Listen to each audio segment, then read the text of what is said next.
നമ്മളൊരു ഈവനിങ് സ്നാക്സാണ് ഇന്ന് ഉണ്ടാക്കാൻ പോകുന്നത്. അതിന് വേണ്ടിയിട്ട് ഒരു കപ്പ് ഗോതമ്പ് പൊടി എടുക്കാം.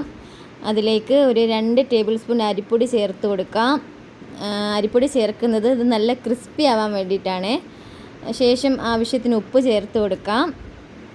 പിന്നെ വേണ്ടത് ഒരു നുള്ള് കായപ്പൊടിയാണ്. ഒരു നുള്ള് കായപ്പൊടി ചേർത്ത് കൊടുക്കാം. പിന്നെ അതിലേക്ക് ആവശ്യമായിട്ടുള്ളത് ഇഞ്ചി ചതച്ചതാണ്. അത് ഒരു 1/2 സ്പൂൺ ചേർത്ത് കൊടുക്കാം. ശേഷം എരിവിന് ആവശ്യമായുള്ള പച്ചമുളക് ചേർത്ത് കൊടുക്കാം. കൂടെ തന്നെ കറിവേപ്പില ചെറുതായിട്ട് കട്ട് ചെയ്തത് ചേർത്ത് കൊടുക്കാം. പിന്നെ ഞാനിവിടെ ചേർക്കുന്നത് ചെറിയ ഉള്ളിയാണ്. നിങ്ങൾക്ക് വേണമെങ്കിൽ സവോളയും ചേർക്കാം, പക്ഷേ ചെറിയ ഉള്ളിയാണ് അതിൻ്റെ ഒരു ടേസ്റ്റ്. ചേർത്ത് കൊടുക്കാം. എന്നിട്ട് നന്നായിട്ടൊന്ന് മിക്സ് ചെയ്തെടുക്കാം. പിന്നെ ചേർക്കേണ്ടത് തേങ്ങാക്കൊത്താണ്.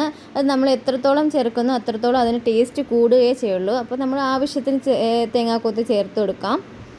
ഞാനിവിടെ ഒരു 1/4 കപ്പോളം ചേർത്ത് കൊടുത്തിട്ടുണ്ട്. ശേഷം വെള്ളം ഒഴിച്ചു കൊടുക്കാം. കുറേശ്ശെ വെള്ളം ഒഴിച്ചത് മിക്സ് ചെയ്തെടുക്കണം. കാരണം വെള്ളം കൂടിപ്പോകാൻ പാടില്ല. വെള്ളം കൂടിപ്പോയാൽ അതിൻ്റെ ഒരു പാകം തെറ്റിപ്പോവും. പിന്നെ നന്നായിട്ട് കൈകൊണ്ട് ഇങ്ങനെ കുഴച്ച് കൊടുക്കുക. കുഴച്ചെടുത്തതിന് ശേഷം കയ്യിൽ വെച്ച് പ്രസ് ചെയ്ത് നമ്മൾ ഉള്ളിവട ചെയ്യുന്ന പോലെ ആ ഒരു തിക്നെസ്സിൽ ഇത് പരത്തിയെടുക്കാം. ശേഷം ചൂടായ എണ്ണയിലേക്ക് ഇട്ട് വറുത്ത് കോരിയെടുക്കാം. നല്ല ഗോൾഡൻ ബ്രൗൺ കളർ ആകുന്നവരെ തിരിച്ചും മറിച്ചും ഇട്ട് കോരിയെടുക്കാം. അപ്പോൾ ഇത്രയേ ഉള്ളൂ, നമ്മുടെ അലവാങ്ക റെഡി.